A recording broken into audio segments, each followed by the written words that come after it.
No, and he got in with a very low proportion of the vote. He got in by default because people were unhappy with the Conservatives.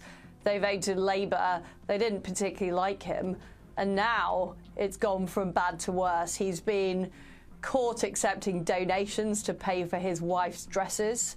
He's been accepting more freebies than any other MP in Parliament. But meanwhile, because of their disastrous economic policies, they are cutting payments to old people, just as energy prices are going up here in the UK. So it's a disastrous start for his government because they came in with no ideas about what they were going to do, apart from saying the Conservatives are evil. That was their only policy. Liz Truss has always stood out from traditional British politicians. Her audacious disregard for party dogmas and bold, straightforward approach to conflict have made her a figure to be admired and resented.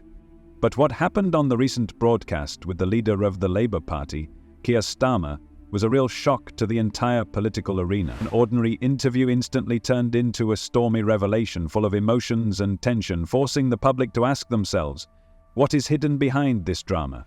What are the true consequences of this clash for British politics and the credibility of its leaders? It's unilateral economic disarmament. While India and China are building more coal-fired power stations, getting more oil and gas, we in Britain have ended up closing down our oil and gas. This is what's happening under this Labour government. We've just closed our last steel works, producing virgin steel because energy is unaffordable. The British government is refusing to do fracking, which could make our energy cheaper.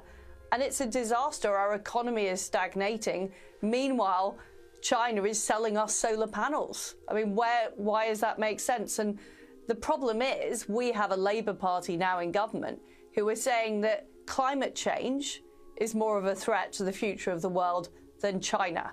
Now, that simply isn't true. In recent years, the politics of the United Kingdom has been a real kaleidoscope of events, and not a single moment has left you indifferent. From the Brexit referendum itself to the endless crisis in the leadership of key parties, the British public has been immersed in an ocean of disappointment. Politicians seem to be more concerned with overthrowing each other than solving the pressing problems that worry the country. In this tumultuous context, Kier Starmer was elected leader of the Labour Party, striving to become a symbol of integrity and reliability after many years of Conservative rule. His rise to the post of leader was a response to the growing discontent with the Conservative government. For the Tories, he represented respectability and stability, but did not inspire voters as much as they would like. However, now that Liz Truss has made her accusations, the question arises, can they undermine this fragile perception and change the course of the political game? I think the problem in Britain has got much worse, and it got worse during the Blair government because he put in lots of legislation like the Human Rights Act, like the Equality Act, that ended up tying politicians' hands. And we weren't brave enough to take on those ideas when we were in government. So we were boxed in by the Blairite consensus, and that's made it very hard for us to deport illegal immigrants. It's made it very hard for us to put in proper policies on women being women and men being men. And the problem is that in Britain, the bureaucrats' power has grown over time, so more power. Liz Truss is back in the public spotlight, and it's become a real sensation. Her return to the political arena caused a storm of emotions, because she had already managed to attract attention to herself when she was elected Prime Minister, albeit for such a short time. After the end of her reign, she disappeared from view for a while, and opinions about her were divided, someone supported, and someone condemned. But now that she has come back on stage with harsh accusations against Kier Starmer, it has become obvious that she is desperately trying to maintain her importance in British politics. What exactly did Truss say in her speech, and why did her words cause such a resonance? She claimed that Starmer was involved in an extramarital affair, which made him vulnerable to blackmail.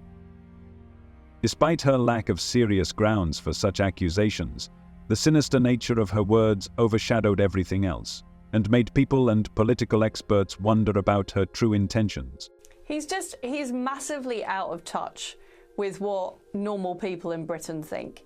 He is part of an elite political class that is obsessed with climate change.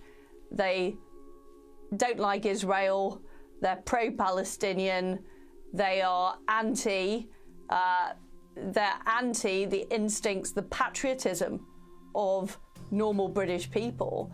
And he is governing in the interests of that group of people. It's the lawyers in London, it's the people working in the big corporates, it's the civil servants and the bureaucrats. And most people in Britain do not agree with these policies, and this is why this government is already very unpopular. You know, Kier Starmer's ratings have plummeted because they're seen as hypocrites, but they're also seen as representing a very narrow group of people who live in the big cities, who work for the public sector. They don't represent normal people across Britain who back Israel, who see China as a threat. The substance of Truss's explosive accusations has shocked the public. Starmer's alleged affair not only casts doubt on his moral character, but also raises serious questions about his ability to govern. How can a man involved in such scandals hold such a high position? This causes a storm of emotions and confusion. Is this the beginning of a clever pre-election campaign plan aimed at diverting attention from the Labour Party and its meteoric rise in the opinion polls? Or is it a sincere attempt to expose what she considers hypocrisy? With each new turn of events, it becomes more and more obvious that this is just the beginning. Is it expected that even more compromising information about Starmer will be released soon? Although Starmer's statement could not be immediately confirmed, the discussion on this topic flared up on social media with incredible force. Users are actively tweeting and creating hashtags, supporting or criticizing him, and there is a tension in the air that cannot be ignored. And we've seen what Australia did. I met Tony Abbott on several occasions talking about his successful policies to get control of immigration in Australia. But there is not the political will to do it in Britain, because we will have to dismantle a lot of our laws, like the Human Rights Act that Tony Blair brought in and Kier Starmer supports. We'll have to dismantle those laws that essentially give more rights to people who are entering our country than people who are living in our country. And the problem is that the political class do not want to acknowledge how bad things are. Since the beginning of the era of the internet and social networks, scandals in our generation have not just not subsided, they have flared up with renewed vigor. The second wave of protests was led by Liz Truss, who strongly accused elementary schools of not achieving success at the level of others. And that's where public opinion split into two camps. Some praised her courage, portraying her as a real angel who fights the thorns of the government. Others stated with disbelief that this was just a political game, a clever maneuver on her part. Many believed that her accusations were a desperate attempt to return to the political arena and regain lost ground. On the other hand, the media seemed to be tired of such scandals. Simple accusations were blasted to smithereens by the tabloids, while traditional journalists began to dig deeper, exploring Starmer's personal life. See how bad things are. They can see that we don't have control of the boats. They can see that the borders in Britain are porous. But it will take a huge push to actually change that human rights legislation that has now been in since the 1990s, and that is what we need to do. And I think pressure in Britain is building for that.